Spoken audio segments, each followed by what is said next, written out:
massive bolt of lightning light up the grey and gloomy sky outside of our commentary box. You from as well with our headsets, yet more big claps of thunder. I feel so sorry for the organisers here at Mandalika, of course. There's been so much work behind the scenes, not just over the last few months or so, over many years to bring MotoGP back to this part of the world. Friday night and Saturday night, I was looking at the rehearsals for the new grid ceremony, which we saw for the first time in MotoGP in Qatar, where we get to see the tower, the Champions Tower Trophy, the winning prize here in Mandalika, of course. The president himself is present here today and was going to be part of that special new grid ceremony. Unfortunately, these torrential rain conditions have curtailed all that. Many people. Lewis, of course, you've got to understand and get a taste of just how popular MotoGP is in this part of the world. You attended that amazing pre-event where the riders of the parade in downtown Jakarta. It was like Beatlemania. It was like the Rolling Stones were in town. These guys are treated like rock stars. What? Well, we said that there was some claps of thunder and bolts of lightning. What a get that is by our camera crews out on circuit. We should give actually a special mention to our camera operators as well, because absolutely, what a shot that was. That just gives you an idea of just how troublesome the weather is proving here. But yeah, coming back to the pre-event, Lewis, you were pleasured enough to be there and witness firsthand just how massively popular MotoGP here is in this part of the world. And it really was like Beatlemania. Look at that.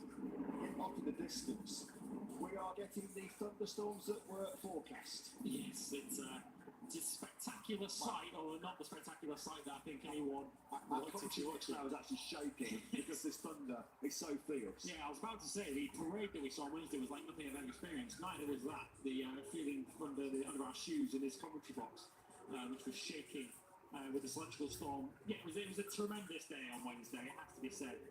The reception the riders got was like nothing I've ever experienced. The parade that took place early that morning in Jakarta from the President's Palace, the riders got to meet the President here of Indonesia and have some breakfast with him before they headed off through the streets. And I spoke about this earlier on in the weekend. There was a real Tour de France sort of vibe to it, with the fans lining the side of the road with the ability to give high fives and fist bumps to the riders. They put on a great show as well for the fans who came out to watch. We saw Marc Marquez, Pecco Bagnaia, Jack Miller with burnouts and giving them some real entertainment. And I just got the impression that this was amongst the best experience of some of these people's lives. They really do live and breathe MotoGP in this part of the world. Perhaps only football rivals MotoGP and motorcycle racing as a whole for popularity in this part of the world. They really do get behind it, and it's fitting that MotoGP does race in this part of the world.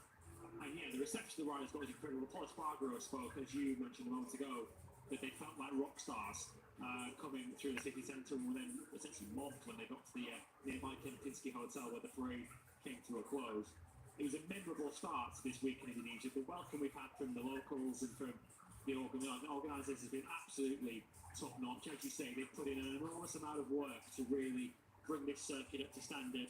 Right the way from the pre-season test, even in the last month, they've really done a lot of hard work on the infrastructure around here, the roads around the circuit, the grandstands. Even a month ago, this circuit was unrecognisable to what we have now. They really have done a tremendous job as well with the track surface. It's perhaps not the ultimate solution that we want, but it is certainly a step in the right direction. So Aleix Espargaro and Alex Rins, all they can do is play the waiting game and hope for a break in this weather. As we said, those thunderclaps are getting so ferocious. Our commentary box was literally shaking. That's no exaggeration. I'm actually relieved that our dear colleague Amy Reynolds is actually not here. She's pretty fond of the old thunder. Hope you're well back in the UK, Amy. Of course, we're looking forward to working with you again when the European season kicks off in Portimao. To Sam and Freddie.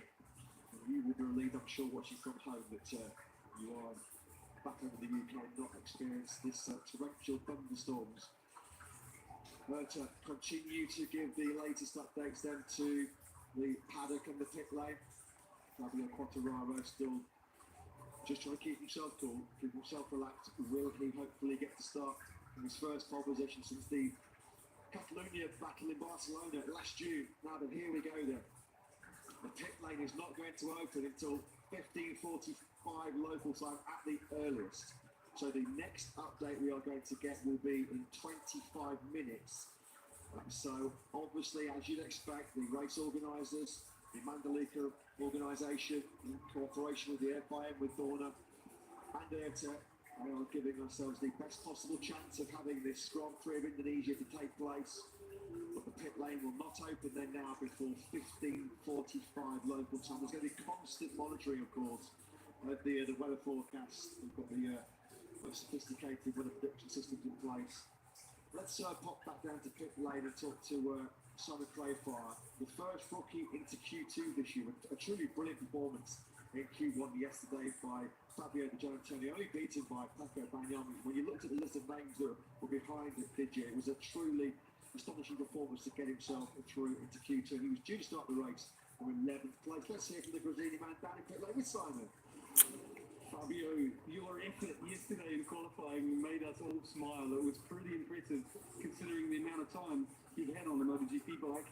I'd like to ask you, or I'd like to hear what that was like, putting that lap together, and what it's like sitting here about to go out in a wet race soon, and you've never ridden in full wet. So tell us about those things.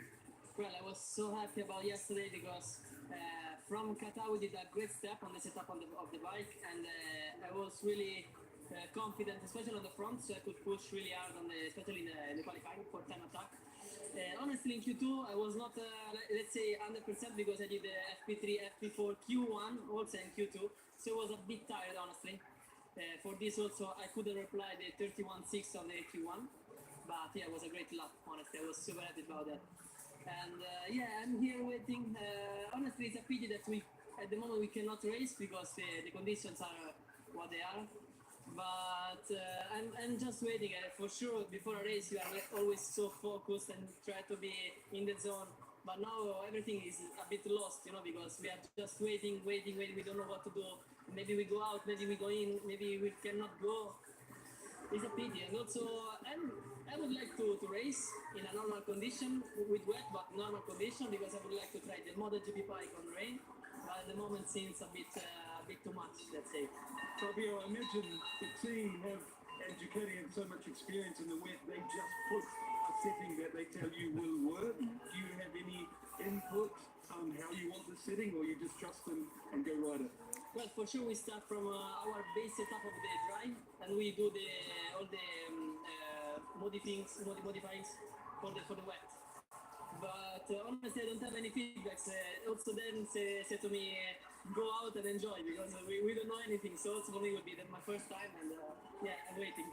Fabio, thank you for your time. Good luck this afternoon. Thank you.